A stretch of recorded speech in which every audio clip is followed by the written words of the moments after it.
इस कहानी की शुरुआत में हमें डायरेक्टली अवेकनिंग प्लाजा का सीन दिखाया जाता है, जहां पर कोई कहता है कि अब इसी के साथ अवेकनिंग सेरेमनी स्टार्ट होने जा रही है। अगर आपको अपना प्रोफेशन अवेकन करना है तो इस अवेकनिंग स्टोन पे अपना हाथ रखिए। जिसके बाद हम देखते हैं कि यहाँ कई सारे लोग लाइन से अपने प्रोफेशन को अवेकन करने के लिए आए होते हैं। एंड अब हम बैकग्राउंड में कई सारी अनाउंसमेंट सुन सकते हैं, जहां पर हमें बताया जाता है कि कई सारे डिफरेंट लोगों ने कई तरह की प्रोफेशंस को अवेकन किया है। पर तभी हमें यहाँ खड़े एक बंदे का सीन दिखाया जाता है जिसका नाम है फेंग यंग। ये बंदा कहता है, देखो तो सही, सब ने लाइफस्टाइल प्रोफेशन को अवेकन किया है। क्या ही बकवास लोग हैं ये। इतना टाइम हो चुका है एंड मैं बहुत ही ज्यादा बोर हो चुका हूँ एंड अभी तक कोई सपोर्ट टाइप का भी प्रोफेशन नहीं आया है। ये सुनने के बाद इस फैंग के चमचे भी कहने लग जाते हैं, हाँ एग्जैक्टली आपने सही कहा। इन लोगों को तो आपके साथ कंपेयर भी नहीं किया जा सकता। आपने तो एक रेयर प्रोफेशन को अवेकन किया है जिसका नाम है ग्रेट स्वॉर्ड वॉरियर। बट तभी हम देखते हैं कि इस बंदे को कोई धक्का देकर आगे निकल जाता है। ये सब देखने के बाद ये फैंग का चमचा भड़क जाता है एंड इस बंदे पे चिल्लाते हुए कहता है कि तेरी आंखें नहीं है, तू देख के चल नहीं सकता है। इसके जवाब में ये बंदा पीछे मुड़कर कहता है कि मैं थोड़ी जल्दी में था, मुझे माफ कर देना। एंड फिर वो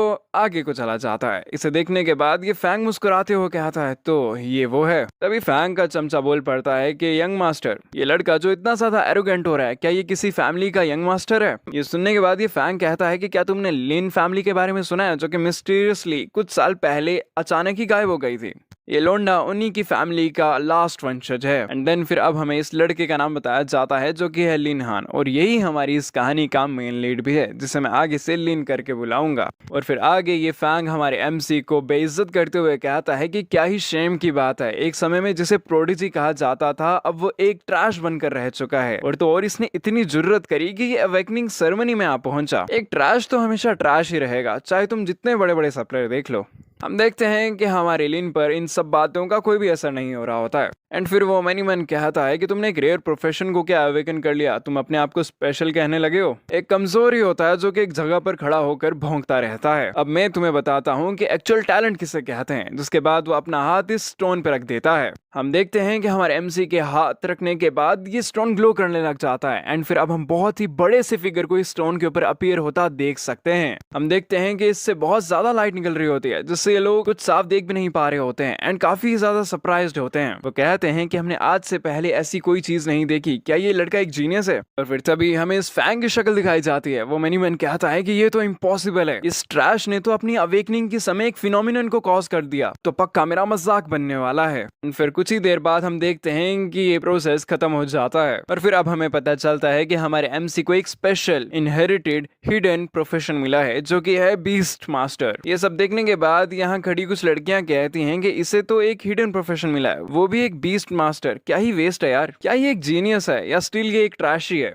और फिर तभी हम देखते हैं कि ये फैंग हमारे एमसी की तरफ आ जाता है उसे चिढ़ाते हुए, ओ तो तुमने एक बीस्ट मास्टर प्रोफेशन को अवेकन किया है। और आगे वो हमारे एमसी को कहता है कि क्या तुम्हें सच में लगता है कि तुमने अपनी पूरी किस्मत को बदल दिया? तुम्हें पता होना चाहिए, अगर तो तुम्हारे बीस्ट कमजोर होंगे तो तब तुम एक ट्रैश बन के रह जाओगे, जैसा कि तुम ऑलरेडी हो। और अगर तो तुम्हें स्ट्रॉन्गर बीस्ट चाहिए तो उसके लिए तुम्हारे पास कहीं सारे रिसोर्सेज होने चाहिए। तो बताओ, क्या तुम्हारे पास इस सब के लिए पैसे हैं? देखो, अगर तो तुम मेरे सामने रेंगते हो एंड ओबीडियंटली मेरी बात मानते हो तो शायद मैं तुम्हें थोड़े से पैसे दे दूं ताकि तुम अपने लिए बीस्ट ले पाओ। फैंग की ये बात सुनने के बाद हमारे हमसे उससे कहा था कि ओह ये तो फैंग है, वही यूजलेस बंदा ना जिसके पास एक प्रोफेशन है बट फिर भी वो किसी काम का नहीं है। एंड देन फिर वो आगे कहता है, और जहां तक बात रही पैसे बोरो करने की, तो मुझे उस सब की जरूरत नहीं है। और वैसे भी तुम ऑलरेडी यहाँ पे हो, तो मुझे किसी पागल बीस्ट को खरीदने की क्या ही जरूरत है। हम देखते हैं कि ये सब सुनने के बाद फैंग बहुत ही ज्यादा गुस्सा हो जाता है एंड हमारे एमसी पे अटैक करने को बढ़ जाता है एंड उसे चिल्लाते हुए कहता है कि मैं तुम्हें अभी यहीं पे मार दूंगा। बट अब हम देख पाते हैं कि इससे पहले कि वो अपना अटैक लैंड कर पाता, यहाँ पे एक मोहतरमा आकर इस फैंग की कमर पे जोर से एक लात जड़ देती हैं, जिसके बाद हमारा फैंग दूर जाकर फिक जाता है। जिसके बाद हमें इन मोहतरमा का इंट्रोडक्शन दिखाया जाता है, जहाँ से हमें पता चलता है कि इनका नाम है बाई बैंक। और यहाँ पर आते हुए इस बंदे यानी फैंग से कहती हैं कि कौन पागल है जो कि मेरे स्टूडेंट से बकवास कर रहा है, तुम यहाँ से दफा हो जाओ वरना मैं तुम्हें जिंदा जला दूंगी। हम देखते हैं कि फैंग बैंग इन मोहतरमा को देखकर काफी ज्यादा डर जाता है एंड अपनी पलटन को कहता है कि हमें यहाँ से निकलना पड़ेगा। एंड देन फिर ये फैंग मैनीमैन कहता है कि भाई बैंग एक मामूली टीचर हो सकती है बट उसकी फैमिली बहुत ही ज्यादा खतरनाक है, इसलिए मैं इनके साथ बिल्कुल भी उलझना नहीं चाहता हूँ, इसलिए इनके साथ में तो बाद में डील कर लूंगा। एंड देन फिर सीन शिफ्ट होता है हमारे एमसी पे, जहाँ पर ये मोहतरमा बाई हमारे एमसी को कह रही होती है कि नॉट बैड, तुमने एक हिडन प्रोफेशन को अवेकन कर लिया। जिसके जवाब में हमारा एमसी ने कहता है कि टीचर बाय मेरे को इतना टीज मत कीजिए। ये सुनने के बाद हम देखते हैं कि ये मोहतरमा बाई काफी ज्यादा गुस्सा हो जाती हैं। वो हमारे एमसी को कहती हैं मैंने तुम्हें कितनी बार कहा है स्कूल के बाहर तुम मुझे सिस्टर कहा करो। एंड फिर वो हमारे एमसी की गर्दन दबाते हुए मतलब कुछ तो दबाते हुए कहती हैं कि वैसे तुम्हें इतने ज्यादा गट्स कहां से आए जो कि तुम छुप करके इस अवेकनिंग सेरेमनी में आ पहुंचे। इसके जवाब में हमारा एमसी दर्द से कर्राते हुए कहता है कि सिस्टर मुझे माफ कर दीजिए, आगे से ऐसा नहीं होगा। जिसके बाद ये मोहतरमा हमारे एमसी को छोड़ देते हैं एंड उसे एक क्रेडिट कार्ड देते हुए कहती हैं कि बीस्ट मास्टर को पैसे की जरूरत होती है, तो ये लो, तुम पैसे की चिंता मत करो, बस स्ट्रॉन्गर बनने के ऊपर फोकस करो। हम देखते हैं कि हमारा एमसी एक कार्ड लेने के बाद बहुत ही ज्यादा खुश हो जाता है। वो कहता है कि thank you so much sister भाई, मैं इस फेवर को रिपे करने के लिए आपके साथ पूरी जिंदगी बिताने के लिए तैयार हूँ। यानी इनडायरेक्टली वो शादी के लिए कह रहा है। हम देखते हैं कि ये सुनने के बाद उसकी टीचर या सिस्टर बहुत ही ज्यादा गुस्सा हो जाती हैं एंड ये मोहतरमा उसके सिर पे घुसंड मारते हुए कहती हैं कि ब्रैड बकवास करना बंद कर। जिसके बाद फिर सीन शिफ्ट हो जाता है हमारे एमसी के घर पर और फिर अब हम देख पाते हैं कि हमारा एमसी अपने घर आ चुका होता है एंड वो कहता है कि अब समय है शो ऑफ करने का। एंड फिर अब हम अपने एमसी के मुंह के सामने एक सिस्टम विंडो को भी देख सकते हैं जहां पर लिखा होता है कॉन्ग्रेचुलेशंस, आपने एक डिवाइन बीस्ट मास्टर सिस्टम को एक्टिवेट कर लिया है। और फिर आगे स्टोरी में हमें बताया जाता है कि एक समय पे हमारा लिन एक टॉप टियर फैमिली का यंग मास्टर था और वो फैमिली थी लिन फैमिली। पर आज से 3 साल पहले एक बीस्ट टाइड के दौरान ये फैमिली डिस्ट्रॉय हो गई, जिसके बाद इस बॉडी का ओरिजिनल होस्ट, ओरिजिनल ऑनर सदमे से मर गया। और वही वो समय था जब हमारा अभी का एमसी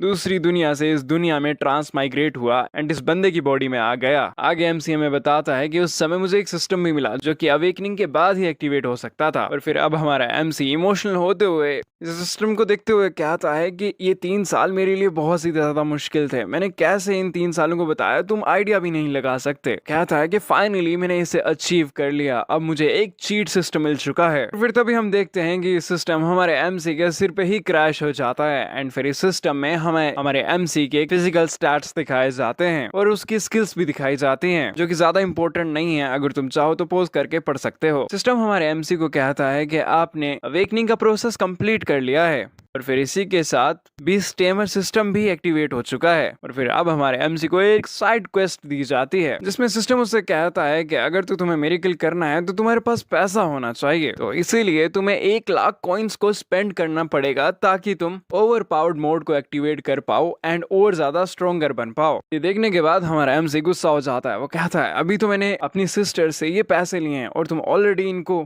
खर्च करवाना चाहते हो। जिसके बाद वो आगे कहता है कि ठीक है, मैं देखना चाहता हूँ कि इस सिस्टम में क्या क्या चीजें हैं। जिसके बाद वो ये 1 लाख कॉइन्स को स्पेंड कर देता है और फिर तभी वो यहाँ से टेलीपोर्ट हो जाता है एंड एक अलग ही दुनिया में पहुंच जाता है। वो इस जगह को देखने के बाद काफी ज्यादा कंफ्यूज्ड एंड सरप्राइज्ड होता है, बट तभी उसे सिस्टम नोटिफिकेशन आता है जहाँ पर उसे कांग्रेट्स किया जा रहा होता है कि अपने साइड क्वेस्ट को कंप्लीट कर लिया है एंड अब आपका ओवर पावर्ड सिस्टम एक्टिवेट होने जा रहा है। और फिर तभी हमारे एमसी के सामने कई सारी पैनल्स खुल जाते हैं। फिर ये सिस्टम फिर से हमारे एमसी को कांग्रेट्स करते हुए कहता है कि आपने ओवर पावर्ड चीट मोड को एक्टिवेट कर लिया है और तो और आपने एक अल्ट्रा रेयर बीस्ट को भी अनलॉक किया है। एंड आगे सिस्टम उससे कहता है कि अभी आप फर्स्ट अवेकनिंग स्टेज पे हो, इसलिए आप अभी के लिए एक ही बीस्ट को अनलॉक कर सकते हो। अब हमें एमसी बताता है कि 10 लेवल्स एक अवेकनिंग के बराबर होते हैं और मैं हर एक अवेकनिंग पे एक बीस्ट अनलॉक कर सकता हूँ, और अगर तो मैंने रॉन्ग बीस्ट को चूज कर लिया तो ये मेरे लिए बहुत ही ज्यादा नुकसानदेह होगा। जिसके बाद हमारा एमसी एक बीस्ट को चूज कर लेता है एंड वो मनी मन कहता है कि मैं एक बुरा बीस्ट चूज नहीं कर सकता हूँ वरना मेरी बैंड बच जाएगी, बट मैं होप करता हूँ कि इस सिस्टम के बीस्ट अच्छे ही होंगे। और फिर अब हम देखते हैं कि जैसे ही हमारा एमसी इस पैनल पे अपनी उंगली टच करता है, यहाँ पर एक बहुत ही तेज रोशनी निकल आती है देखने के बाद हमारा एमसी सरप्राइज्ड हो जाता है एंड वो मनी मन कहता है कि ये मेरा एक गैम्बल है। और फिर तभी हम देखते हैं कि इस पैनल से एक बीस्ट अपीयर होने लग जाता है जो कि एक एंट की शक्ल का होता है। एंड फिर अब हम अगले ही सीन में देखते हैं कि ये बीस्ट हमारी एमसी की उंगली पे बैठी होती है और फिर सिस्टम उसे कॉन्ग्रेचुलेट करता है कि आपने एक बीस्ट को अनलॉक किया है और ये 10 of the most ferocious beast में से एक है और इस बीस्ट का नाम है सेलेस्टियल हॉर्न्ड एंट। इसे देखने के बाद हमारा एमसी मनी मन कहता है कि मैंने इस पे 1 लाख कॉइन्स उड़ाए और मुझे उसके बदले मिला है एक छोटी सी चूंटी। मेरे साथ तो स्कैम हो गया, मुझे रिफंड चाहिए। हम देखते हैं कि इससे पहले कि हमारा एमसी कुछ बोल पाता, ये सिस्टम हमारे एमसी और इस छोटी सी एंट के बीच में कॉन्ट्रैक्ट बना देता है, जिसके बाद ये एंट सेकंड फॉर्म में कन्वर्ट होने लग जाती है। हम देखते हैं कि सिस्टम को ऐसा करता देख एमसी काफी ज्यादा गुस्सा हो जाता है। वो कहता है कि मैंने तुम्हें कब कॉन्ट्रैक्ट बनाने के लिए कहा, मेरे साथ जबरदस्ती की जा रही है। तभी हम देखते हैं कि ये एवोल्यूशन कंप्लीट हो जाता है और ये एंट अपनी कॉम्बैट फॉर्म में आ चुकी होती है and dam this form is crazy for a lot of reasons. And हमारा एमसी भी इसे देखने के बाद काफी ज्यादा खुश होता है, ऑफ कोर्स लौंडा है वो भी। एंड देन फिर वो मनी मन कहता है भाई मेरा तो कल का सेट है, कल का ट्रायल तो काफी आसानी से क्वालिफाई होने वाला है। एंड देन फिर हमें अगले दिन का सीन दिखाया जाता है जहां पर अब हम अपने एमसी और उसके सारे क्लासमेट्स को ट्रायल ग्राउंड्स पे देख सकते हैं। तभी इंस्ट्रक्टर कहता है कि स्टूडेंट्स ये तुम्हारा फर्स्ट ट्रेनिंग ट्रायल होने वाला है। वह आगे कहता है कि टीचर बाई बैंक किसी इमरजेंसी के कारण आज नहीं आ पाई, इसलिए मैं उनकी जगह ले रहा हूँ। हमें इस ट्रायल इंस्ट्रक्टर का नाम बताया जाता है जो कि है चाई चोंग, जिसे मैं आगे से स्याओ करके बुलाऊंगा। वो आगे कहता है ये जो पोर्टल तुम्हें दिख रहा है इसी का इस्तेमाल करके मैं तुम लोगों को तुम्हारे अप्रोप्रिएट लेवल के हिसाब से डिफरेंट जोन्स में भेजूंगा, जहां जाकर तुम्हें उन जोन्स को क्लियर करना है। वो आगे कहता है कि ये ट्रायल उतना डिफिकल्ट नहीं है बट स्टिल तुम्हें अपनी सेफ्टी को अपने जहन में रखना है। तभी हम देखते हैं कि हमारे एमसी को कोई आवाज लगाता है और इस बंदे का नाम है टाई जयो। ये हमारे एमसी का मुंह बोला भाई है और इसका प्रोफेशन है ब्रजरकर। ये हमारे एमसी से पूछता है कि क्या तुमने अभी एक बीस्ट के साथ कॉन्ट्रैक्ट बनाया क्या, और अगर तो नहीं तो हम बाद में जाकर एक बीस्ट ढूंढ सकते हैं, मैं तुम्हारी उसमें मदद करूंगा। अभी हम इस फैंग को देखते हैं जो कि हमारे एमसी को कहता है कि ओह तुम्हें एक बीस्ट को पकड़ने के लिए भी किसी की मदद की जरूरत है, कितने पथेटिक हो तुम। एंड फिर वह हमारे एमसी को कहता है कि लिन क्यों ना तुम एक कुत्ते की तरह भौंकना स्टार्ट कर दो, तो क्या पता मैं तरस खाकर तुम्हें एक बीस्ट दे दूं। ये सुनने के बाद हमारा लिन इस फैंग से कहता है ओ अबे कुत्ते, तो कैसे कुत्ता कह रहा है। सुनने के बाद ये फैंग हंसते हुए कहता है कि मैं तुझे ही तो कह रहा हूँ। बट इससे पहले कि वो अपना सेंटेंस पूरा कर पाता वो कुछ रियलाइज करता है। वो कहता है कि तू मुझे मॉक कर रहा है, जिसके बाद वो फिर से हमारे एमसी पे अटैक करने को भाग जाता है एंड कहता है कि तू तो आज मरेगा। बट हम देखते हैं कि हमारा एमसी इस बंदे के पंच को काफी आसानी से रोक लेता है। एंड फिर लिन इस फैंग से कहता है कि बस तुम इतना ही कर सकते हो, तुमने आज सुबह ब्रेकफास्ट नहीं किया था। हम देखते हैं कि ये बंदा अपने पंच को रुकता देख काफी ज्यादा सरप्राइज्ड हो जाता है। वो मनी मन कहता है ये तो एक बेस टेमर है बट इसकी स्ट्रेंथ मेरे से भी ज्यादा है, क्या उस बाई बैंक ने कल इसे किसी तरह का ट्रेजर तो नहीं दे दिया। देन हम देखते हैं कि इंस्ट्रक्टर हमारे एमसी को आवाज लगाते हुए कहता है कि ये अब तुम्हारी बारी है, तुम वहां पर कर क्या रहे हो, जल्दी आओ एंड पोर्टल में जाओ। तभी मोटू हमारे एमसी को आवाज लगाते हुए कहता है कि लिटिल लिन अकेले जाना खतरनाक हो सकता है, मैं भी तुम्हारे साथ चलता हूँ। बट हमारा एमसी उसे मना कर देता है। वो कहता है कि मैं अकेले से हैंडल कर सकता हूँ, जिसके बाद वो यहाँ से इस पोर्टल की ओर चला जाता है।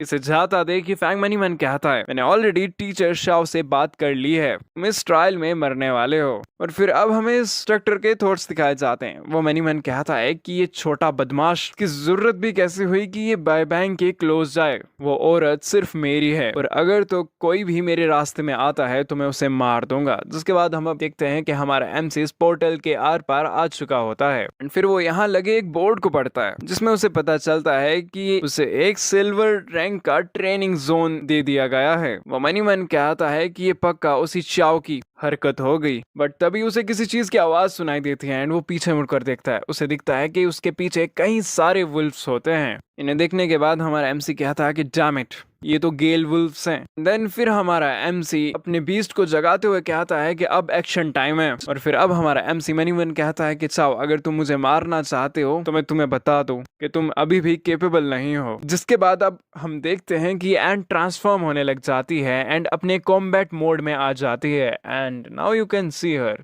She is damn beautiful. Anyways हम कहानी से नहीं भटकते हैं एंड आगे की ओर चलते हैं। ये बीस्ट हमारे एमसी को कहती है कि मास्टर मैं रेडी हूँ। जिसके बाद अब हम इस बीस्ट के स्टैट्स भी देख सकते हैं जो कि बहुत ही ज्यादा हाई होते हैं। जिसके बाद हमारा एमसी भी उसे अटैक करने का ऑर्डर दे देता है एंड वो कहता है चलो देखा जाए एशियन 10 फ्यूरियस बीस्ट में से एक बीस्ट कितना ज्यादा ताकतवर हो सकता है। और फिर अब हम अपने एमसी के स्टैट्स भी देख सकते हैं जहां से हमें पता चलता है कि हमारा एमसी अपने बीस्ट के स्टैट्स भी यूज कर सकता है। जिसके बाद हमारे एमसी को सिस्टम से फर्स्ट बैटलिंग क्वेस्ट का नोटिफिकेशन भी आ जाता है और उसे कहा जाता है कि उसे 10 फिरोशियस बीस्ट को मारना है और उसे रिवॉर्ड में 100 बीस्ट पॉइंट्स दिए जा रहे होते हैं। और फिर अब हम अगले ही सीन में देखते हैं कि हमारे एमसी की बीस्ट इन वुल्फ्स के साथ फाइट करना स्टार्ट कर देती है एंड कुछ ही देर में इन सभी वुल्फ्स को मार गिराती है। और इन सब को मारने के बाद भी ये बीस्ट काफी ही ज्यादा इमोशनलेस होती है। ये सब देखने के बाद हमारा एमसी कहता है कि जैसा कि मैंने एशियन फिरोशियस बीस्ट से एक्सपेक्ट किया था, तुमने 1 मिनट से भी कम समय के अंदर इन सभी वुल्फ्स को मार गिराया। एंड एमसी आगे कहता है कि जैसे ये और ज्यादा स्ट्रॉन्ग हो जाएगी तब तो ये एनिमीज को घास की तरह काटना शुरू कर देगी। और फिर हम आगे देखते हैं कि कुछ ही समय के अंदर यानी कुछ ही मिनटों के अंदर अब हमारा एमसी लेवल 6 पे पहुंच चुका होता है। वो कहता है कि इवन दो कि मैं अपने बीस्ट के बराबर नहीं पहुंचा हूं बट स्टिल मेरी combat power normal combat professionals जितनी पहुंच चुकी है। हम देखते हैं कि ये सब बातें सुनने के बाद हमारी एमसी की बीस्ट उसे आवाज लगाती है। ये सुनने के बाद हमारा एमसी कहता है मैं भी कहां अपने स्टैट्स को तुम्हारे साथ कंपेयर कर रहा हूं, तुम तो 10 एशियन फिरोशियस बीस्ट में से एक हो।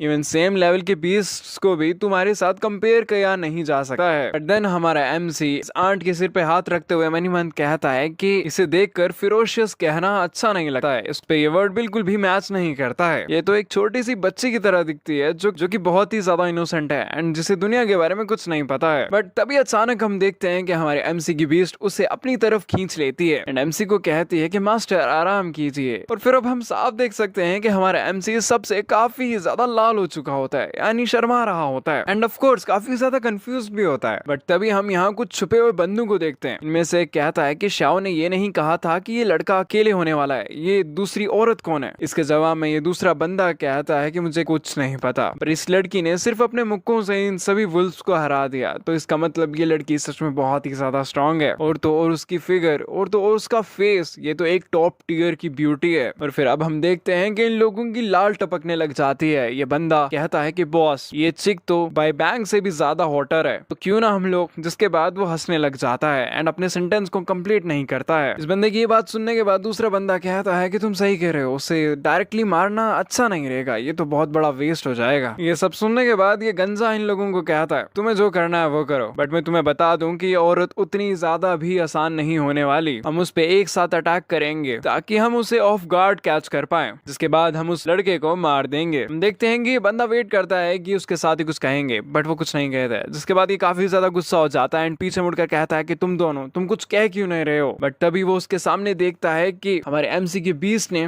उसके दोनों साथियों को मार दिया है एंड ये गंजा बंदा भी हमारे एमसी की बीस्ट को देखने के बाद काफी ज्यादा सरप्राइज्ड होता है। आगे ये बीस्ट, यार इसे बीस्ट बीस्ट कहना काफी अजीब लग रहा है, तो इसलिए आगे से मैं इसे रोज करके बुलाऊंगा। रोज इस बंदे को कहती है कि तुमने मेरे मास्टर को हार्म करने की कोशिश करी। रोज को इतना गुस्से में देखकर इस बंदे की फट जाती है, ये यहाँ से भागने लग जाता है। वो मनी मन कहता है इसने आराम से उन दोनों को डील कर लिया, ये पक्का एटलीस्ट लेवल 20 की तो होगी। तभी हम देखते हैं कि हमारा एमसी रोज को कहता है कि जल्दी से उसे पकड़ो, उसे भागने मत देना। और फिर अब ये बंदा भागते हुए मनी मन सोचता है कि ये लड़का कौन है जिसे इतनी हाई लेवल की एक्सपर्ट प्रोटेक्ट कर रही है। वो आगे कहता है बस थोड़ा और तेज। बट तभी हम देखते हैं कि उसके सामने एक बहुत बड़ा सा हाथ अपीयर होता है एंड ये हाथ उस पे अटैक कर देता है एंड उसे जमीन पे स्लैम कर देता है। और फिर अब हमारा एमसी भी चिल्लाता है एंड रोज को कहता है कि रुक जाओ। हमारा एमसी रुकने के बाद मनी मन कहता है कि मैं तो भूल ही गया था कि ये जोन लेवल 11 से लेवल 20 के बीच के लोगों के लिए है। और फिर अब हम अपने एमसी की पार्टी के सामने एक लेवल 2 का ग्लेज वुल्फ किंग देख सकते हैं जिसने उस बंदे को जमीन पे दबा कर रखा होता है। ये बंदा कहता है कि मेरी मदद करो, बट इससे पहले कि वो कुछ और कह पाता ये वुल्फ उसे अपने क्लॉज के बीच में क्रश कर देता है। जिसके बाद ये वुल्फ गुस्से से हमारे एमसी और रोज की तरफ देखने लग जाता है। और तभी हमारे एमसी को क्वेस्ट आ जाती है जिसमें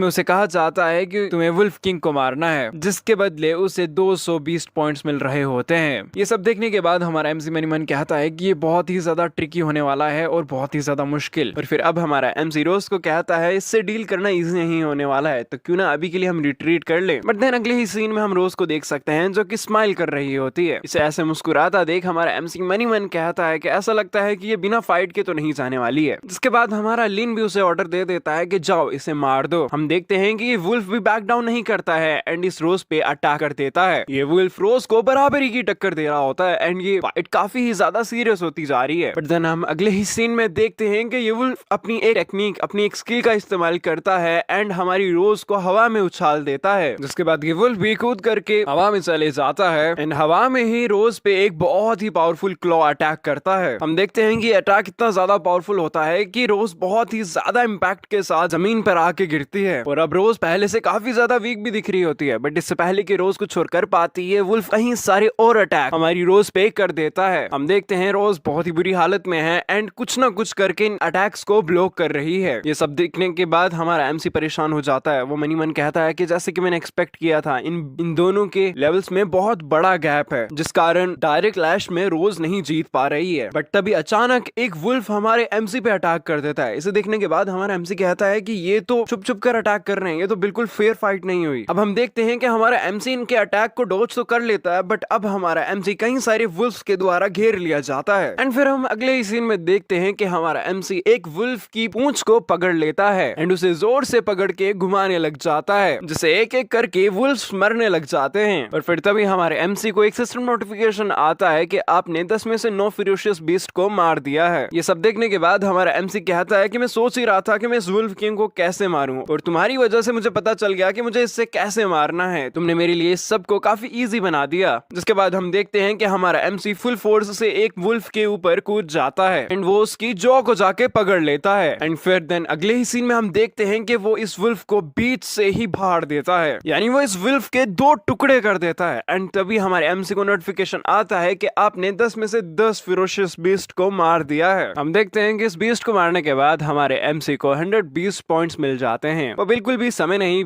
गवाता है एंड रोज को चिल्ला करके बोलता है कि रिंजर स्ट्राइक का इस्तेमाल करो। ये सुनने के बाद रोज जो कि काफी मुश्किल से इन अटैक्स को डॉज कर रही थी वो चौकन्नी हो जाती है एंड देन फिर वो अपनी फॉर्म चेंज करने लग जाती है। और फिर अब हमें इस रिंजर स्ट्राइक के बारे में बताया जाता है। इसमें जितनी आपकी स्ट्रेंथ होगी उतना ही सेम डैमेज आपके टारगेट को मिलेगा और इसका कूल डाउन टाइम होता है 5 मिनट। अब हम देखते हैं कि हमारी रोज अपनी चूंटी वाली फॉर्म में आ चुकी होती है एंड इस वुल्फ की अपर बॉडी की तरफ जाने लग जाती है। हम देखते हैं कि अब ये वुल्फ काफी ज्यादा सरप्राइज्ड एंड कंफ्यूज्ड हो चुका है एंड वो आगे पीछे देखने लग जाता है कि रोज गई तो गई कहां। और फिर इससे पहले कि वो और कुछ कर पाता हम देखते हैं कि हमारी रोज ने अपनी एंड फॉर्म में ही उस पे अटैक कर दिया है एंड फिर वो धीरे धीरे अपनी कॉम्बैट फॉर्म में आने लग जाती है एंड जब वो पूरी तरह कॉम्बैट फॉर्म में आ जाती है वो अपने अटैक को इस वुल्फ पे कर देती है। जिसके बाद हम देखते हैं कि इस वुल्फ का बीच का पार्ट पूरी तरह फट जाता है एंड पूरी तरह ओब्लिटरेट हो जाता है एंड इस तरह रोज इस वुल्फ को मार देती है। और फिर अब हम देखते हैं कि रोज वापस से जमीन पर आ चुकी होती है। इसी के साथ हमारे एमसी को नोटिफिकेशन आता है कि आपने किंग वुल्फ को मार दिया है, जिसके रिवॉर्ड में आपको 220 पॉइंट्स दिए जा रहे हैं एंड साथ में आपको 1500 एक्सपी दी जा रही है। बट हम देखते हैं कि हमारा एमसी अभी भी इस सब से काफी ज्यादा शॉक में होता है। वो मनी मन कहता है कि क्या हुआ यहाँ पे, इसने एक लेवल 22 वुल्फ किंग को एक सिंगल अटैक में मार दिया। और फिर अब जब हमारी रोज अपने चेहरे को हमारे एमसी की तरफ करती है, इसे देखने के बाद अब हमारा एमसी मनी मन कहता है कि अब दिख रही है ना ये एक फिरोशियस बीस्ट। और फिर अब हमारा एमसी ये नोटिस करता है कि रोज अभी तक नॉर्मल नहीं हुई है। वो मनी मन कहता है कि क्या सिस्टम ने इसे नोटिफाई नहीं किया। और फिर उसी समय हमारी रोज को भी नोटिफिकेशन आ जाता है कि आपने वुल्फ को मार दिया है। इसके बाद उसकी ये रिंजर स्ट्राइक भी खत्म हो जाती है एंड अब रोज नॉर्मल हो जाती है एंड फिर वो पूरी खुशी के साथ हमारे एमसी को जाके गले लगा लेती है। वो कहती है कि मैंने उस बड़े से कुत्ते को मार दिया। जिसके बाद हमारा एमसी को उसे कहता है कि शांत हो जाओ, हाँ हमने उसे मार दिया। बट हम देखते हैं कि हमारे एमसी को कुछ चंगू मंगू अपनी बॉडी पे महसूस हो रहे होते हैं एंड वो कहता है कि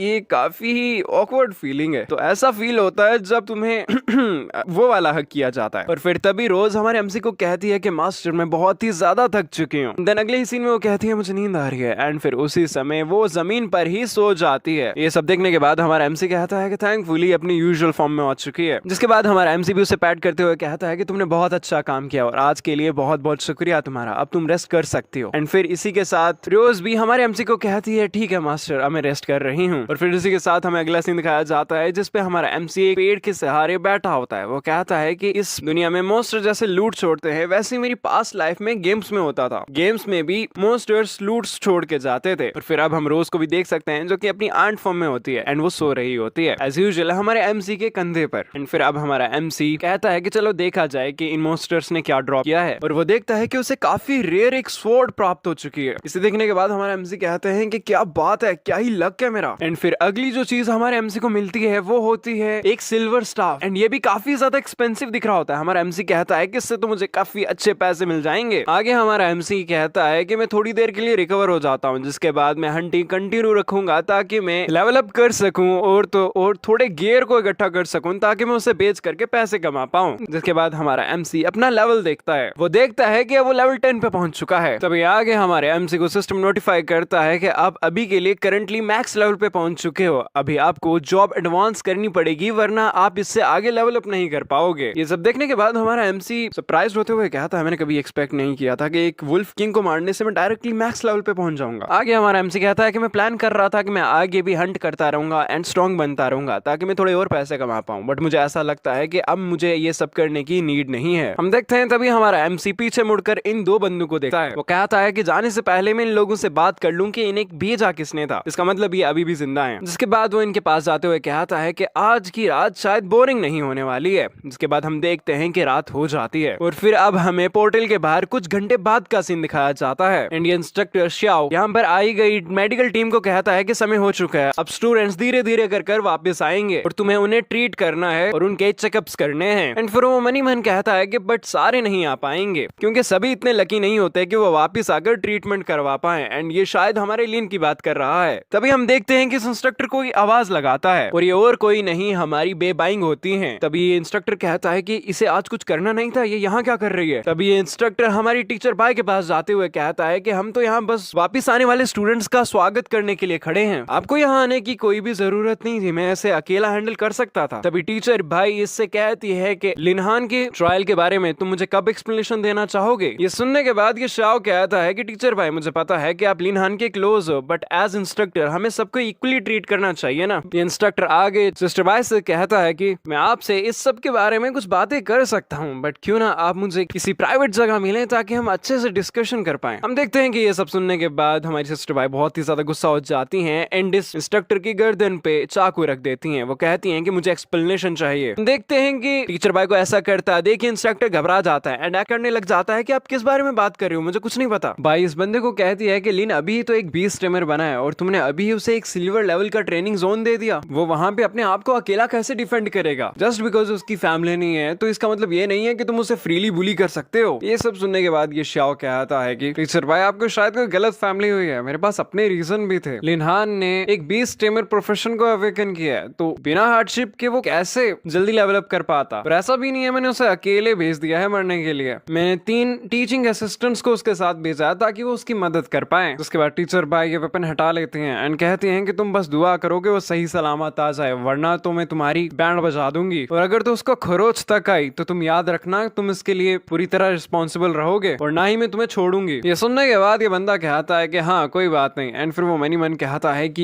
ये पागल औरत तुम बस अभी के लिए टफ बन रही हो, जब लिनहान की डेड बॉडी आएगी तो मैं देखूंगा तुम कितनी एरोगेंट बन सकती हो। एंड देन फिर वो अगले ही सीन में हंसने लग जाता है एंड मनी मन में ख्याली पुलाव से बनाने लग जाता है जिसमें वो टीचर बाय के साथ करने की प्लानिंग कर रहा है। बट तभी पीछे कोई अनाउंस करता है कि स्टूडेंट्स अब वापिस आ रहे हैं। एंड अब हम देखते हैं कि इस पोर्टल से जो सबसे पहला स्टूडेंट बाहर आता है वो होती है ये लड़की जिसका नाम है लिंग लिंगशु, जो कि एक रेयर प्रोफेशन पोजेस करती है जिसका नाम है स्टॉर्म मेज, और ये लड़की इस स्कूल की मोस्ट टैलेंटेड स्टूडेंट है। इसे बाहर आते देख यहाँ के स्टूडेंट्स बात करने लग जाते हैं कि देखो तो सही कितनी ज्यादा टैलेंटेड है ये तो फर्स्ट स्टूडेंट है जिसने अपने ट्रायल को सबसे पहले खत्म किया है, ये सच में फर्स्ट रैंक डिजर्व करती है। अगर तुम इसे किसी लिनहान जैसे बंदे के साथ कंपेयर करोगे तो वो तो इसके सामने कुछ भी नहीं है। बट तभी हम देखते हैं कि इस पोर्टल से इस लड़की के बाद फैंग निकल आता है। वो इस लड़की को कहता है कि जैसे ही हम स्कूल की फर्स्ट नंबर से एक्सपेक्ट किया था तो मुझसे पहले ही बाहर आ गई हो। एंड फिर ये फैंग इस लड़की की तरफ बढ़ते हुए कहता है कि लिंगशुई, तो जैसे कि मैं स्कूल का सेकंड जीनियस हूँ तो मुझे लगता है कि हम लोगों को एक दूसरे के साथ अच्छे से फैमिलियर होना चाहिए। एंड वो इस लड़की को हक करने ही वाला होता है बट ये लड़की वहां से हट जाती है। एंड फिर वो उसको कहती है कि अगर तो यहाँ पे ओल्ड लिनहान होता तो मैं शायद उसे कंसिडर करती, बट तुम्हारे लिए बिल्कुल नहीं, भूल जाओ। हम देखते हैं कि ये सब सुनने के बाद ये बंदा सच में बहुत ज्यादा गुस्सा हो जाता है। एंड देन फिर अगले ही सीन में हम पैटी को देखते हैं जो कि हड़बड़ाहट में बाहर आते हुए पूछता है कि लिटिल लिन आया क्या। इसे बाहर आता देख फैंग उससे कहता है ओ ओ तो इसका मतलब तुम लकी निकले,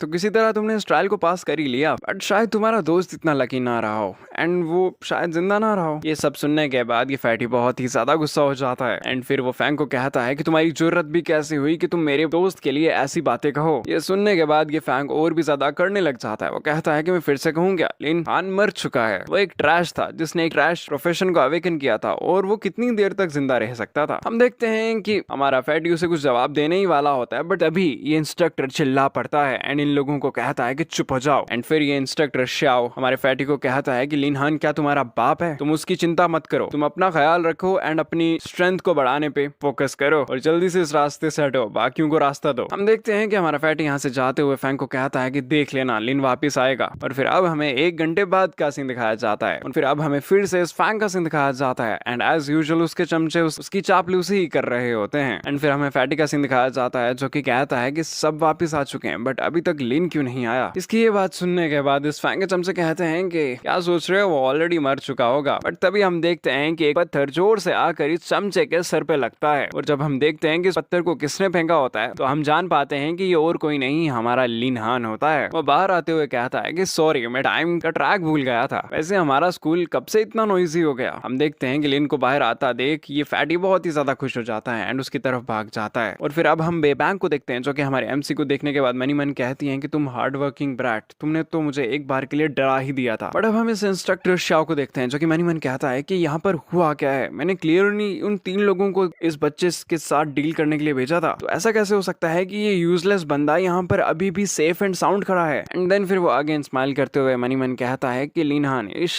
टाइम तुम शायद थोड़े लकी हो गए बट मैं तुम्हें ऐसे नहीं छोड़ने वाला हूँ। एंड देन फिर एज यूजुअल हमें फैंग का सीन दिखाया जाता है जो कि हमारे एमसी को तंग करने के लिए फिर से उसके पास चला जाता है एंड उसे कहता है कि एक बीस्ट स्टीमर बिना पीस्ट के क्या ही कर सकता है, शायद एक कॉर्नर में छुप सकता है एंड ट्रायल खत्म होने का इंतजार कर सकता है। फैंग ये सब बातें सुनने के बाद फैटी बहुत ही ज्यादा गुस्सा हो जाता है। वो कहता है कि तुम पागल हो चुके हो, हर कोई तुम्हारे जैसा कावर्ड नहीं होता है। ये सुनने के बाद फैंग मुस्कुराने लग जाता है एंड कहता है चलो देखा जाए कौन एक डरपोक है और कौन नहीं। वो कहता है कि लिन हान पक्का उन शैडो माउंटेन्स के अंदर छुपा होगा एंड अभी ही बाहर निकला है और मैं ये बात दावे से कह सकता हूँ कि यही बंदा है जो कि सबसे बड़ा डरपोक है। अगेन ये बात सुनने के बाद फैटी को बहुत ज्यादा गुस्सा आता है बट हमारा एमसी उसे रोक लेता है एंड इस फैंग को कहता है कि तुम्हारा भौंकने से हो गया, अब और तो नहीं भौंकना तुम्हें। एंड आगे हमारा एमसी इस फैंग से कहता है कि जैसी तुम्हारी स्किल्स हैं उस हिसाब से देखा जाए तो तुम मेरे बीस्ट के जूते साफ करने के बराबर भी नहीं हो। ये सुनने के बाद एज यूजुअल फैंग फिर से गुस्सा हो जाता है एंड हमारे एमसी को कहता है कि क्यों ना हम बेट करें ये देखने के लिए कि किसका लेवल ज्यादा हायर है, और अगर तो तुम जीत जाते हो तो मैं तुम्हें 1 लाख कॉइन दूंगा और अगर तुम हार जाते हो तो तुम्हें घुटनों के बल बैठ करके मुझे ग्रैंडपा बोलना पड़ेगा। हम देखते हैं कि हमारा एमसी इस बेट को मान लेता है। ऐसा करता देख फैटी उससे कहता है कि जल्दीबाजी में डिसीजन लेना अच्छा नहीं है, इंस्ट्रक्टर अभी भी यहाँ पर है। ये सुनने के बाद हमारे एमसी इंस्ट्रक्टर शाओ को कहता है कि इंस्ट्रक्टर शाओ ये मसला हम दोनों के बीच का है, तो मैं आशा करूंगा कि आप इस सब के बीच में इंटरफेयर ना करें। ये सुनने के बाद इंस्ट्रक्टर कहता है कि हाँ बिल्कुल मैं तुम्हारी बात समझ गया, बट हाँ तुम ये याद रखना कि तुम्हें अपने वर्ड्स पे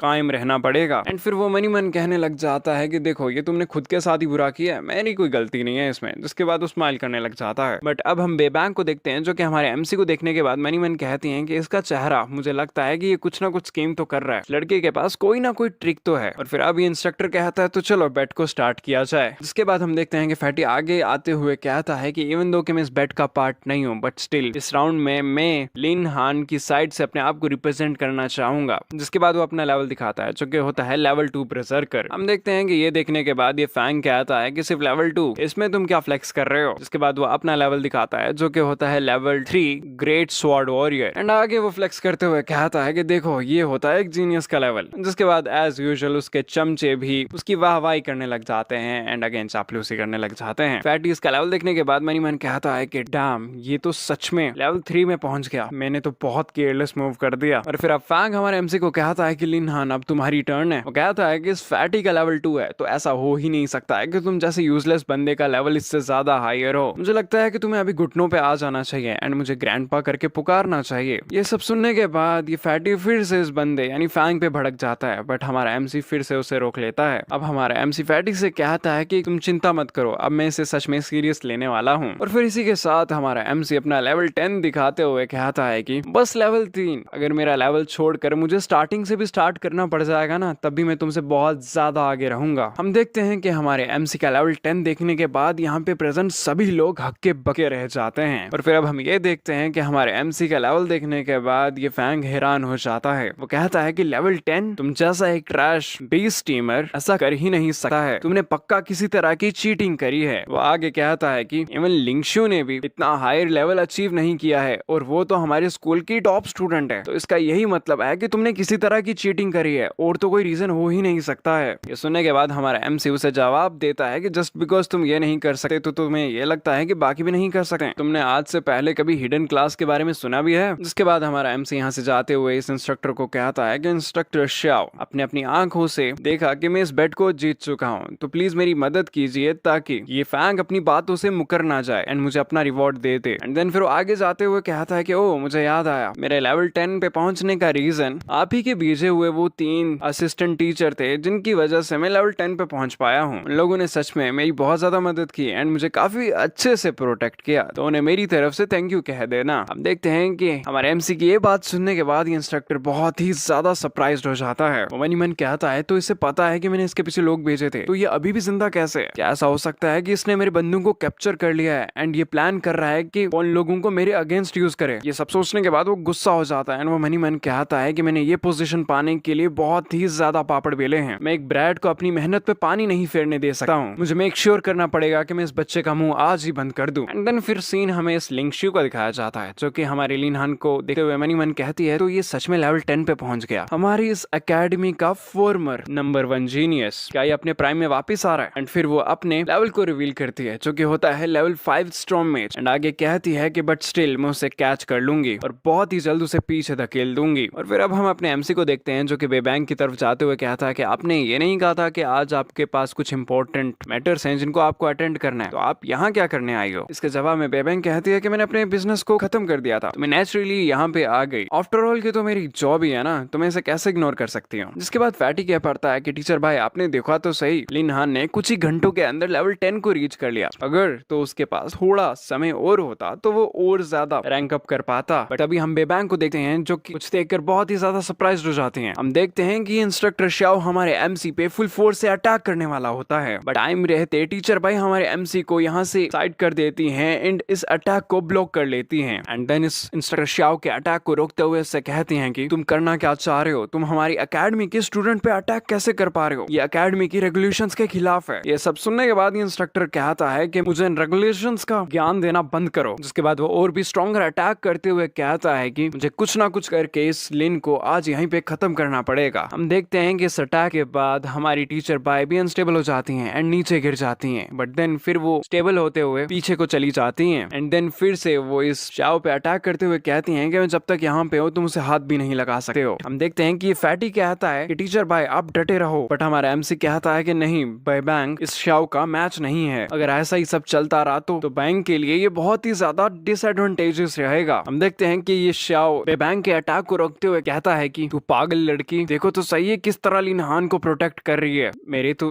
तेरे प्रति जितनी भी फीलिंग्स थी वो पूरी तरह खत्म हो चुकी हैं। जिसके बाद हम देखते हैं कि वो बेबैंग को उसके टांग से पकड़ के उठा लेता है और फिर वो बेबैंग के साथ कुछ गलत करने ही वाला होता है, बट तभी हम देखते हैं कि हमारा एमसी उसके मुंह पर एक लात जड़ देता है जिससे बेबैंग पीछे की तरफ जाके गिरने लग जाती है, बट हमारा एमसी टाइम रहते उन्हें पकड़ लेता है एंड ये टीचर भाई थोड़ा सा तो शर्माने लग जाती हैं। फिर अब हमारा एमसी उनसे पूछता है कि क्या आप ठीक हो, जिसके जवाब में कहती हैं कि हाँ मैं बिल्कुल ठीक हूँ। और फिर अब हमारा एमसी इस शाओ को पूछता है तो कैसा लगता है इंस्ट्रक्टर एक लेवल 10 से लात खाने के बाद, आपने मुझ पे एक स्नेक अटैक किया और अगर तो आपने एक रिस्पॉन्सिबल एक्सप्लेनेशन मुझे ना दी तो शायद मुझे लेवल 10 बीस टेमर की पावर फिर से दिखानी पड़ जाएगी। जिसके बाद हम देखते हैं कि इंस्ट्रक्टर हमारे लिन पे चिल्लाते हुए कहता है कि लिन तुम ये ना समझो कि मुझे नहीं पता कि तुमने इस लेवल 10 को कैसे अचीव किया है, मैंने 3 लेवल 15 टीचिंग असिस्टेंट्स को तुम्हें फॉलो करने के लिए भेजा था एंड अभी तक उनमें से एक भी वापस नहीं आया है, तुमने पक्का उन तीनों को मार दिया होगा जिससे तुम्हें इतने एक्सपीरियंस पॉइंट्स मिल गए कि तुम लेवल 10 पे पहुंच पाए। और फिर अब हम इस फैंग की टोली को भी देख सकते हैं जो कि पूरे मजे ले रहे होते हैं सिचुएशन के। एंड देन फिर इंस्ट्रक्टर फिर से अपनी पावर्स को अनलिश करते हुए कहता है कि तुम बहुत ही ज्यादा रूथलेस और क्रूअल हो, तुम डिजर्व नहीं करते कि तुम हमारी एकेडमी के एक स्टूडेंट बन पाओ, मुझे उन लोगों के लिए इंसाफ करना ही पड़ेगा। बट तभी हम देखते हैं कि ये बंदा कुछ देखकर सरप्राइज्ड हो जाता है और ये और कुछ नहीं इस इंस्ट्रक्टर के साथ ही की ही एक लाश होती है। और फिर अब हमारा एमसी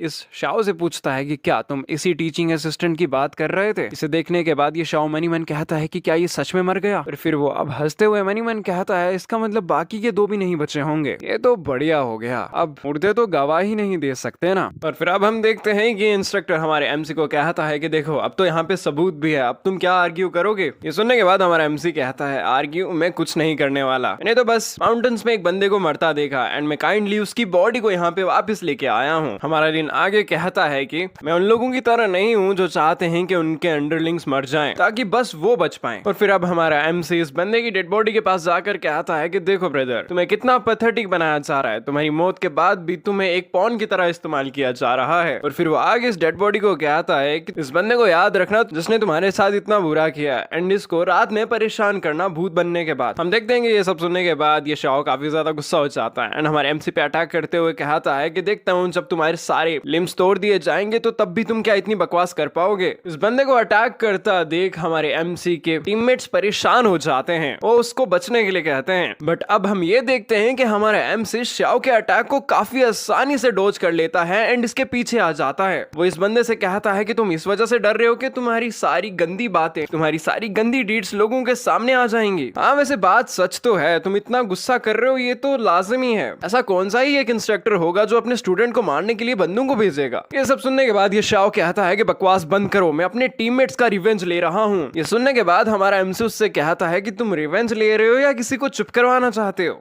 देन फिर से हमारा एमसी इस बंदे के अटैक को डॉज करते हुए कहता है कि तुम्हें पता नहीं है तुम किससे पंगे ले रहे हो। और फिर अब हम इस फैंग की पार्टी को देखते हैं जो कि इस इंस्ट्रक्टर शाओ की साइड होते हैं। वो उससे कह रहे होते हैं कि इस ट्रैश को एक अच्छा लेसन सिखाओ। और फिर अब हम देखते हैं कि इंस्ट्रक्टर शाओ कई सारे अटैक्स हमारे एमसी पे एक साथ कर देता है, बट वो ये देखकर काफी ज्यादा सरप्राइज हो जाता है कि हमारा एमसी काफी आसानी से उसके मुक्कों को डॉज कर रहा है। वो मनी मन कहता है कि ये ट्रैश ऐसा कैसे कर सकता है, मेरे इन अटैक्स को तो लेवल 20 का कॉम्बैट क्लास का कोई बंदा भी नहीं डॉज कर सकता है, तो ये इसे कैसे मैनेज कर पा रहा है। एंड फिर अब हम देखते हैं कि हमारा एमसी फिर से इस बंदे के अटैक को डॉज करते हुए इसके पीछे आ जाता है। वो मनी मन कहता है कि मैं इस बंदे की, वो कहता है कि मेरी स्ट्रेंथ इस जितनी नहीं है, इसकी स्ट्रेंथ मेरे से ज्यादा हाई है, जिस कारण डायरेक्ट मैच में मैं इसका बिल्कुल भी मुकाबला नहीं कर सकता हूँ। बट आगे हमारा एमसी कहता है कि बट इसका ये मतलब नहीं है कि मैं हमेशा के लिए तुमसे फिस्ट और फीट से ही लड़ाई करता रहूंगा, मैं कुछ और भी इस्तेमाल कर सकता हूँ। जिसके बाद वो इस आइस स्टाफ को निकाल लेता है जिसे बस एक लेवल 10 का बंदा ही यूज कर सकता है। हम देखते हैं कि हमारा एमसी इसी स्टाफ से इस इंस्ट्रक्टर के पाँव को जमा देता है। ये सब देखने के बाद ये बंदा काफी ज्यादा सरप्राइज्ड हो जाता है। हम देखते हैं कि अब हमारे एमसी को सही मौका मिल जाता है और वो इस इंस्ट्रक्टर पे एक लात जड़ देता है जिससे ये इंस्ट्रक्टर पीछे जाके फिकता है। हम देखते हैं कि इसका इम्पैक्ट इतना ज्यादा होता है कि सामने की चट्टानें भी टूट जाती हैं। और फिर ये अटैक करने के बाद हमारा एमसी मनी मन कहता है कि थैंकफुली लेवल अप करने के बाद मेरी स्ट्रेंथ काफी ज्यादा बढ़ गई है, जिस कारण मैं इस शाओ से फाइट कर पाया और तो और इसको हरा पाया। और थैंकफुली मेरे पास ये स्टाफ भी था जिससे मैंने इस शाओ की मूवमेंट को रोक लिया एंड एक मौका क्रिएट किया जिसके बाद मैं इस पे अटैक कर पाया और इसे हरा पाया। और फिर अब हमारा एमसी स्माइल करते हुए मनी मन कहता है कि बस मुझे थोड़ा सा डिस्टेंस बनाना है, जिसके बाद मेरे को इस सब को हैंडल करने की जरूरत ही नहीं पड़ेगी। और इसका रीजन ये है कि मेरे स्टैट्स इस शाओ से थोड़े से ही कम है, बट यहाँ पर अगर रोज हो तो। जिसके बाद हम देखते हैं कि ये रोज अपनी कॉम्बैट फॉर्म में आ जाती है। और फिर अब हमारा एमसी कहता है कि अब तो इस शाओ की बैंड बजने वाली है। और फिर अब हम साफ देख सकते हैं कि हमारी रोज के स्टैट्स हद से ज्यादा हाई हैं। हम देखते हैं कि इससे पहले कि इंस्ट्रक्टर और कुछ कर पाता, हमारी रोज इस इंस्ट्रक्टर पे कूद जाती है अटैक करने के लिए। वो उससे कहती है कि तुम्हारी जरूरत भी कैसे हुई कि तुमने मेरे मास्टर पे अटैक किया। हम देखते हैं कि इंस्ट्रक्टर पूरी कोशिश करता है हमारे रोज के अटैक को रोकने के लिए, बट हम देखते हैं कि हमारी रोज काफी आसानी से उसे ओवरपावर्ड कर देती है एंड उसे बहुत दूर फेंक देती है। ये सब देखने के बाद वैटी बहुत ज्यादा खुश हो जाता है। वो कहता है कि लिन तुम तो ऑसम हो, तुमने एक लड़की को छुपा रखा था। बट फिर अब हम बेबैंग को देखते हैं जो कि काइंड ऑफ जेलस होती हैं एंड मनी मन कहती हैं कि ये औरत कौन है। और फिर अब इसी के साथ हमें फैंग की पार्टी का सीन दिखाया जाता है जो कि बहुत ही ज्यादा परेशान हो जाते हैं। वो कहते हैं कि यहाँ पे हुआ क्या, एंड फैंग कहता है कि टीचर शाओ कहाँ को उड़ गए। एंड देन सीन फिर से हमारी रोज पे शिफ्ट होता है जो कि अभी भी बहुत ही ज्यादा गुस्सा होती है, बट तभी हमारा एमसी उसे वापस बुला लेता है। जिसके बाद हमारी रोज हमारे एमसी के पीछे आकर खड़ी हो जाती है। वो मनी मन कहता है कि रोज एक फिरोशियस एंशिएंट बीस्ट है, इसकी इंफॉर्मेशन देना काफी ज्यादा खतरनाक हो सकता है क्योंकि ये बहुत ही ज्यादा सेंसिटिव चीज है। और फिर अब हम रोज को देखते हैं जो कि हमारे एमसी के साथ चिपकते हुए कहते हैं कि मास्टर मैंने आपकी बात सुनी और मैं रुक गई, मैं एक अच्छी लड़की हूँ ना। इसके जवाब में हमारा एमसी कहता है कि हाँ तुम एक अच्छी लड़की हो, बट तुम्हें अभी अपनी एंट फॉर्म में ट्रांसफॉर्म हो जाना चाहिए। ये सब सुनने के बाद रोज कहती है कि ठीक है, जिसके बाद वो अपनी एंट फॉर्म में ट्रांसफॉर्म हो जाती है। एंड अगेन हमारे एमसी के कंधे पे जाकर बैठ जाती है। बट फिर अब हम ये देखते हैं कि शाओ फिर से खड़ा होने लग जाता है एंड हमारी लिन को कहता है कि ना सिर्फ तुमने टीचिंग असिस्टेंट को मारा, तुमने एक आउटसाइडर की मदद ली ताकि तुम मुझे मार पाओ। और जब वो ऊपर मुड़कर देखता है तो वो देखता है कि वो लड़की गायब हो चुकी है। वो कहता है कि वो कहाँ गई, बट देन अगली सीन में अपनी पावर्स को एक्टिवेट करते हुए कहता है चलो छोड़ो, तुम्हारे जैसे एक करप्ट स्टूडेंट को मुझे पनिश करना ही पड़ेगा। जिसके बाद वो अपनी फुल फोर्स का इस्तेमाल करने लग जाता है एंड वो हमारे एमसी पे अटैक करने ही वाला होता है, बट तभी उसके कंधे पे कोई पैर रखता है एंड उसे कहता है कि रुक जाओ। और फिर अब हम ये देखते हैं कि ये बंदा जो यहाँ पे आया होता है ये अपनी इलेक्ट्रिक पावर्स का इस्तेमाल करता है एंड इस बंदे को यानी शाओ को जमीन पे सटा देता है एंड इस पे अटैक कर देता है। ये बंदा शाओ से कहता है कि अभी अब इन्वेस्टिगेशन नहीं हुई है, तुम ऐसे ही किसी स्टूडेंट पे एक्यूजेशंस नहीं लगा सकते हो। हम देखते हैं इस बंदे को देखने के बाद ये शाओ काफी ज्यादा सरप्राइज हो जाता है। वो कहता है कि आप यहाँ क्या कर रहे हो। पर फिर अब हमें पता चलता है कि ये बंदा और कोई नहीं इस स्कूल का डीन है। हमें पता चलता है कि इनका लेवल 56 है और ये एक रैंक 1 डीमन रिफाइनिंग मास्टर हैं। एंड देन अगले सीन में हम देखते हैं कि ये शाओ हमारे एमसी की तरफ उंगली करके कहता है कि डीन, इसने हमारे स्कूल के टीचिंग असिस्टेंट्स को मार दिया ताकि जस्ट ये लेवल अप कर पाए। मैं बस यहाँ पे जस्टिस कर रहा था और इसने मेरे को मारने की कोशिश करी। इस बंदे को तो पक्का पनिशमेंट देनी ही चाहिए। एंड देन फिर वो यहाँ खड़े स्टूडेंट्स की तरफ इशारा करते हुए कहता है कि ये रहे सारे विटनेस और फिर डेड बॉडी दिखाते हुए कहता है कि ये रहा सबूत। डीन, मैं आपसे विनती करता हूँ कि इस लिन को पनिश कीजिए और इसे स्कूल से निकाल दीजिए। ये सब सुनने के बाद हमारा एमसी कहता है कि तुम बस बकवास कर रहे हो और ये बस बेसलेस एक्यूजेशंस हैं। तुम्हें क्या लगता है कि मैं तुम्हारी बकवास सुनकर यहाँ से भाग जाऊंगा? ये सब सुनने के बाद ये डीन हमारे एमसी से कहते हैं कि ऐसा लगता है कि तुम कुछ कहना चाहते हो। इसके जवाब में हमारा एमसी कहता है कि ऑफ कोर्स डीन, क्यों ना आप खुद ही देख लो कि इस टीचिंग असिस्टेंट के मरने का कारण क्या था। और फिर अब हम ये देखते हैं कि ये डीन अपनी पावर्स का इस्तेमाल करके इस बॉडी को उठा लेते हैं एंड चेक करने लग जाते हैं कि इसके मरने का कारण क्या था। वो इस बंदे की बॉडी को देखने के बाद कहते हैं कि चेस्ट बोन पूरी तरह शैडोड हो चुकी है और कहीं सारे इंटरनल ऑर्गन्स पूरी तरह खराब और तबाह हो चुके हैं। इन इंजरीज को देख के लगता है कि ये काम एक बड़े से फिरोशियस बीस्ट का है।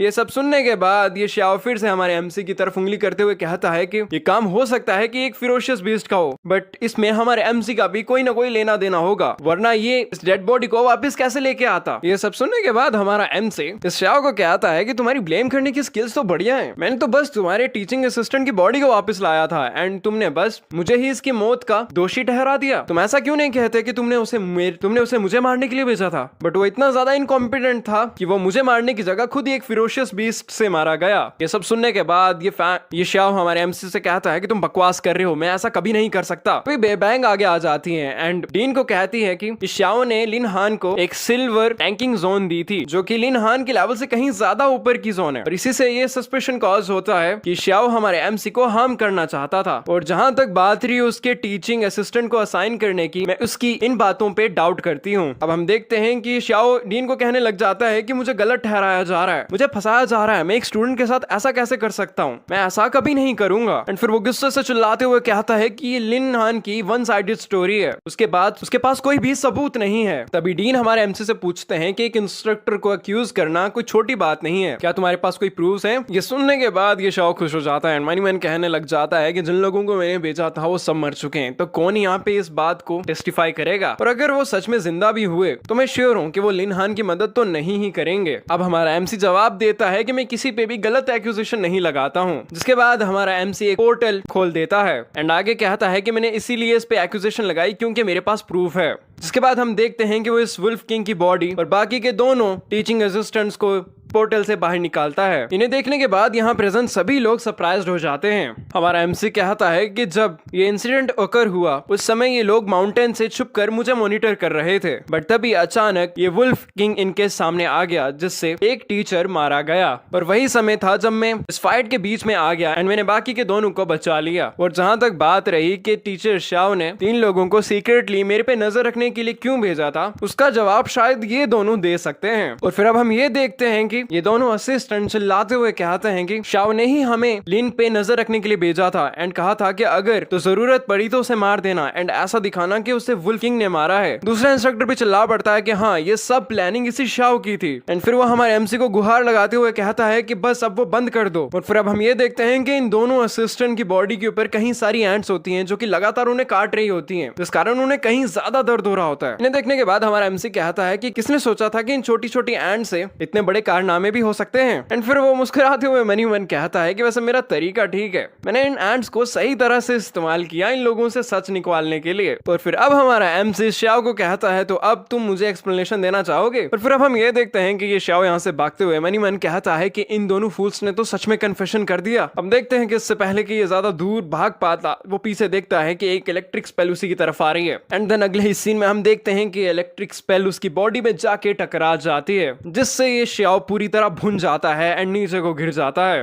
एंड डीन ये अटैक करने के बाद कहते हैं कि श्याओ तुम्हें शर्म नहीं आती, तुम एक एकेडमिक इंस्ट्रक्टर हो और तुमने एक स्टूडेंट को मारने की कोशिश करी, तुमने हमारी एकेडमी के असूलों को तोड़ा है। अब प्रिपेयर हो जाओ एक खतरनाक सी पनिशमेंट को झेलने के लिए। और फिर अब सीन शिफ्ट होता है हमारे एमसी और बेबैंग की तरफ। बेबैंग हमारे एमसी को कहती हैं कि इसी के साथ ये मैटर यहाँ पे क्लोज हो जाता है, चलो अब हमें यहाँ से निकलना चाहिए। एंड देन फिर वो हमारे एमसी का हाथ लेते हुए कहती हैं कि तुम पक्का थक चुके होंगे तो क्यों ना हम कार में चल के बात करें। हम देखते हैं कि बेबैंग हमारे एमसी का हाथ लेके उससे यहाँ से लेके जाने ही वाली होती हैं, बट तभी इन लोगों के सामने लिंग शुई आ जाती है। एंड वो हमारे एमसी से पूछती है कि वो वुल्फ किंग क्या सच में तुमने ही उसे मारा है। और फिर अब हम ये देखते हैं कि लिंग शुई हमारे एमसी के कुछ ज्यादा ही करीब आ जाते हैं। एंड फिर वो उससे पूछती है कि तुमने उस वुल्फ किंग को कैसे मारा। इसे इतना करीब देख हमारा एमसी सरप्राइज हो जाता है एंड इससे कहता है कि लिंग शुई क्या तुम थोड़ा सा डिस्टेंस मेंटेन कर सकती हो। बट तभी ये लिंग शुई हमारे एमसी का हाथ पकड़ लेती है एंड वो उससे कहती है कि तुम्हारा प्रोफेशन तो कॉमेट प्रोफेशन से बिल्कुल ही अलग है, इस कारण तुम्हें तो लॉन्ग रेंज की फाइट में अच्छा होना चाहिए ना। ये तो इम्पॉसिबल है कि तुम एक वुल्फ किंग को हेड ऑन हरा सकते हो, बिना किसी टीममेट की मदद के तो तुम ऐसा कर ही नहीं सकते हो। और फिर वो हमारे एमसी के बहुत ही ज्यादा करीब आते हुए कहती है कि इसका मतलब एक ही हो सकता है कि तुमने एक बहुत ही ज्यादा पावरफुल बीस्ट को टेम कर लिया है। वो आगे हमारे एमसी को कहती है कि क्यों ना हम एक सिमुलेटेड बैटल करें ताकि मैं तुम्हारी एबिलिटीज को एक्सपीरियंस कर पाऊं। ये सब सुनने के बाद हमारा एमसी परेशान हो जाता है एंड उससे कहता है कि शायद ये अभी के लिए अच्छा नहीं रहेगा। मैं सही कह रहा हूँ ना। एंड फिर वो परेशान होते हुए मनी मन कहता है लिंग शुई दिखती तो ऐसी है कि इसे दुनिया से कोई फर्क नहीं पड़ता है, ये बहुत ही ज्यादा कूल रहती है, बट इसकी एक्चुअल पर्सनैलिटी तो एक क्यूरियस बेबी जैसी है। बट तभी हम देखते हैं कि ये टीचर बेंग लिंग शुई के हाथ को झाड़ते हुए कहती हैं कि क्लासमेट लिंग मैं समझ सकती हूँ कि आप अपनी स्ट्रेंथ को इंप्रूव करना चाहती हो,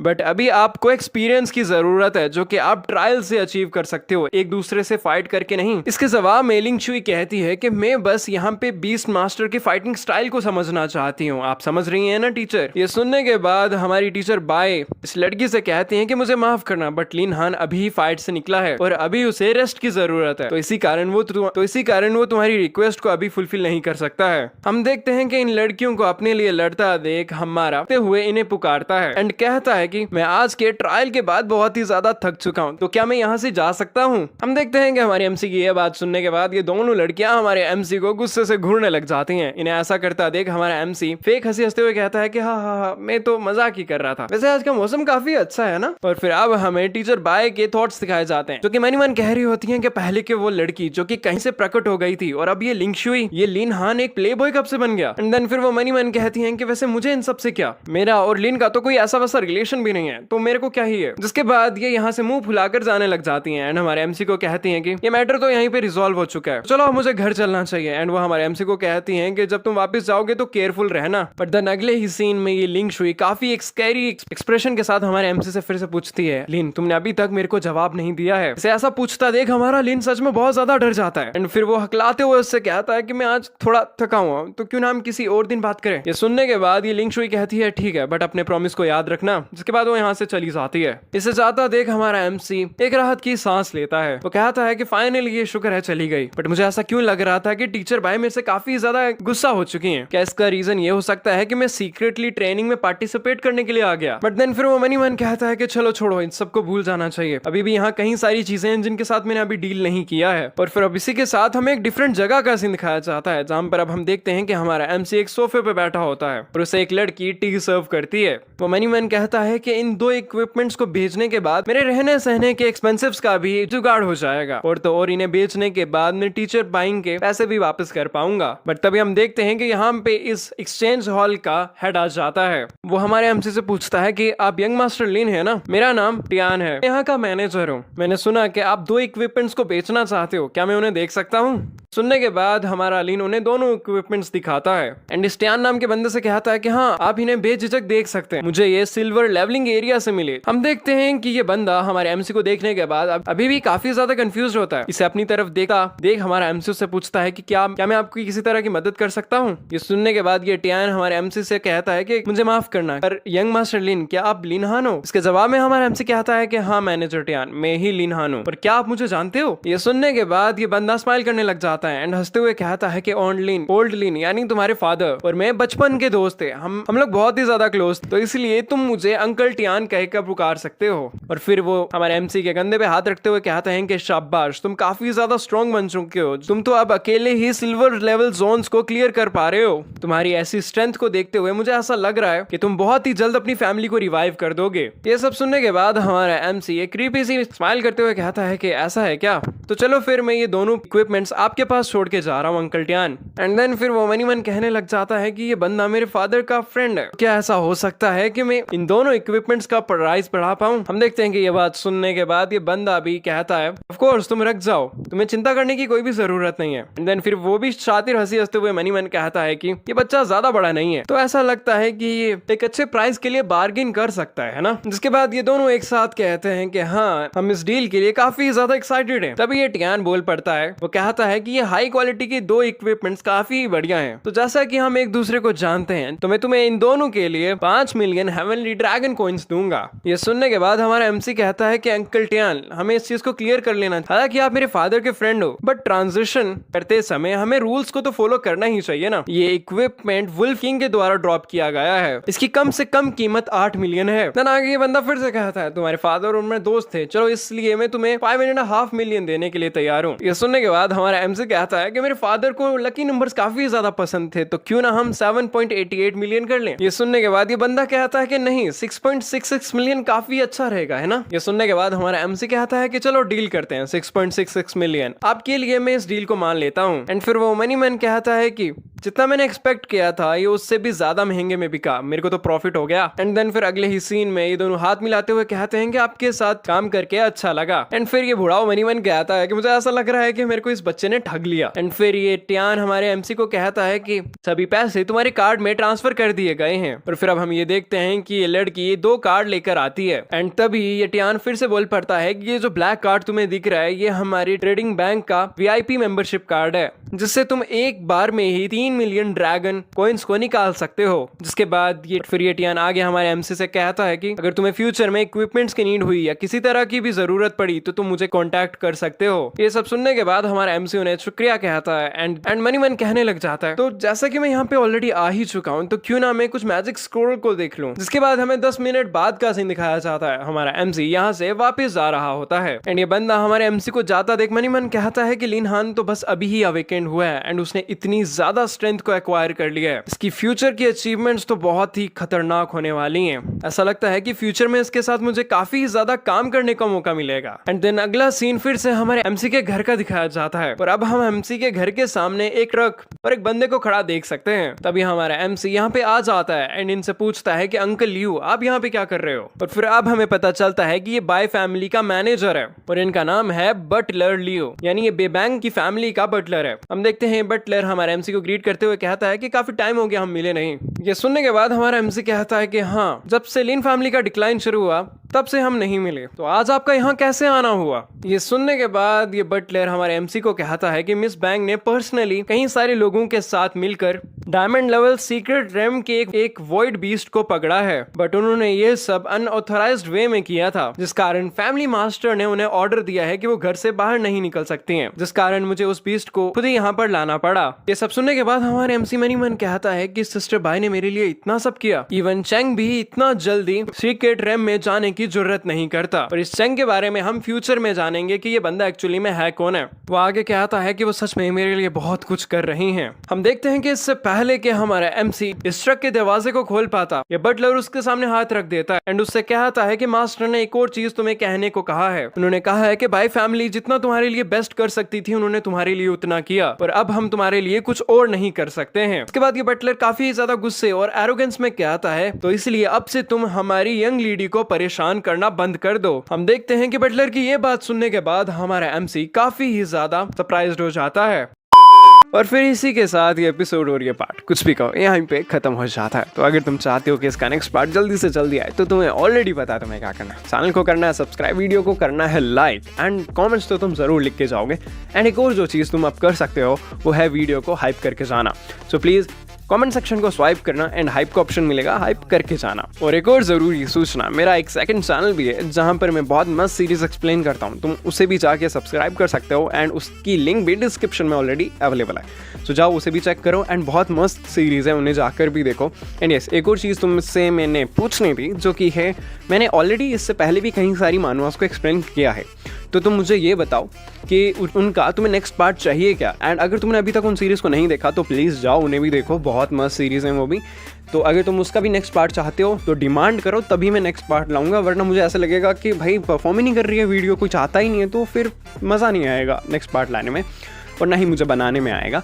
सो यस, मुझे ये भी बताना। और मैं प्लान कर रहा हूँ कि जो सीरीज़ मैंने अपने सेकंड चैनल पे एक्सप्लेन करी थी, मैं उन्हें थोड़ा कंटिन्यू करूँ इस चैनल पे। एंड यस, तुम टेंशन मत करो, उस चैनल पे भी बहुत मस्त कंटेंट आएगा। बस यही कहना था यार, इतना हो गया। एंड सपोर्ट करते रहो तुम अपने भाई को। तब तक के लिए चलता हूँ मैं, बाय बाय, sayonara, मजे करो मजे, bye bye. Fuck this shit, I'm out. Fuck this shit, I'm out. No thanks. Don't mind me, I'ma just grab my stuff and leave. Excuse me, please. Fuck this shit, I'm out. Nope. Fuck this shit, I'm out. Alright then. I don't know what the fuck just happened, but I don't really care. I'ma get the fuck up out of here. Fuck this shit, I'm out.